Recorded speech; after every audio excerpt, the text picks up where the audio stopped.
हरे कृष्णा, राधे राधे। स्वागत है आप सभी का अपने YouTube चैनल भक्ति लोक 2.0 पर। आज की वीडियो में हम जानेंगे माघ मास के शुक्ल पक्ष की इस एकादशी के बारे में, जिसे जया एकादशी के नाम से जाना जाता है। जया एकादशी के व्रत में भगवान कृष्ण की केशव नाम से पूजा की जाती है। इस व्रत को करने वालों को भूत, पिशाच, प्रेत, आत्माओं इत्यादि योनियों में जन्म का भय नहीं रहता और अनेकों जन्म के पाप नष्ट होकर इस लोक और परलोक में सभी सुख प्राप्त होते हैं। तो आइए दोस्तों जानते हैं जया एकादशी के व्रत कथा के बारे में। धर्मराज युधिष्ठिर ने भगवान श्री कृष्ण से कहा, हे जनार्दन, आपने माघ मास के कृष्ण पक्ष की शक्तिला एकादशी का अत्यंत सुंदर वर्णन किया। अब आप कृपया करके माघ शुक्ला एकादशी का क्या नाम है, व्रत की विधि और उस दिन कौन से देवता की पूजन की जाती है, सभी चीजें विस्तार से कहिए। भगवान श्री कृष्ण ने बोला, हे पांडव पुत्र, इस एकादशी का नाम जया एकादशी है। इसका व्रत करने से मनुष्य ब्राह्मण हत्या पापों से छुटकारा पाकर स्वर्ग को प्राप्त होता है। पिशाचा आदि योनियों से भी मुक्ति मिल जाती है। अंतएव सभी को ये व्रत विधि पूर्वक करना चाहिए। अब मैं आपको पद्म पुराण की एक कथा सुनाता हूँ। देवराज इंद्र स्वर्ग में राज करते थे और अन्य सभी देवतागण सुख पूर्वक स्वर्ग में रहते थे।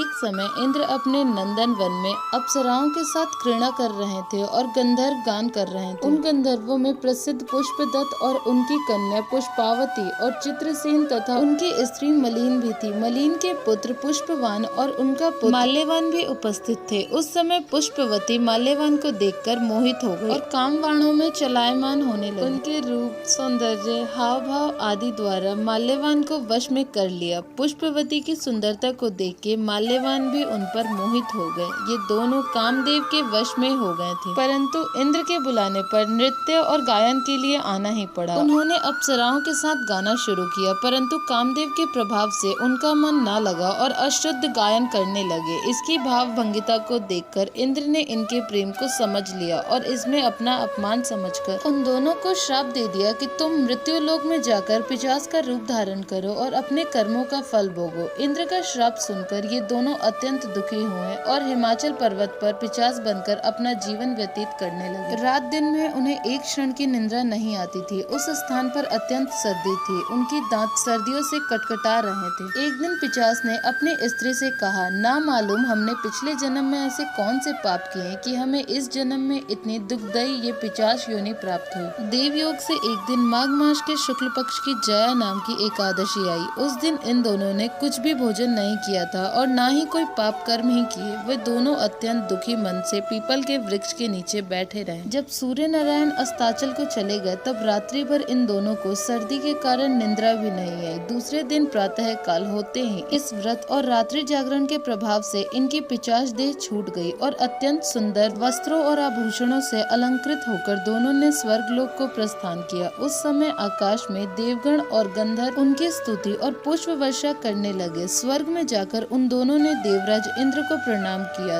इंद्र ने इनको उनके प्रथम रूप में देखकर अत्यंत चकित होकर पूछा, तुमने अपनी पिशाच योनि से किस प्रकार छुटकारा पाया, सब हाल बताओ। ये सुनकर माल्यवान बोले, हे देवराज इंद्र, भगवान विष्णु की कृपा और जया एकादशी के व्रत के प्रभाव से हमारी पिशाच देह छूट गई। तब इंद्र बोले, हे माल्यवान, भगवान की कृपा और जया एकादशी के व्रत करने से न केवल तुम्हारी पिशाच योनि छूटी है, बल्कि हम लोगों के भी वंदनीय हो गए हो। भगवान विष्णु और शिव के भक्त हम लोगों के लिए भी वंदनीय हैं। अंततः आपको धन्य है। अब आप पुष्पावती के साथ जाकर विहार करें। श्री कृष्ण ने अंत में कहा, हे राजा युधिष्ठिर, इस जया एकादशी के व्रत से बुरी योनि छूट जाती है। जिस मनुष्य ने इस एकादशी का व्रत को किया उसने मानो यज्ञ, जाप, दान आदि सभी पूर्ण कार्य कर लिए। जो मनुष्य जया एकादशी का व्रत करता है वे अवश्य ही 1000 वर्षों तक स्वर्ग में निवास करता है। तो प्रेम से बोलिए जय विष्णु भगवान। आई होप दोस्तों आप लोग को ये वीडियो अच्छी लगी होगी। वीडियो आप लोग को कैसी लगी हमें कमेंट में अपने आंसर जरूर बताइए और वीडियो अच्छी लगी हो तो वीडियो को लाइक, कमेंट और शेयर और चैनल को सब्सक्राइब करना प्लीज मत भूलिएगा।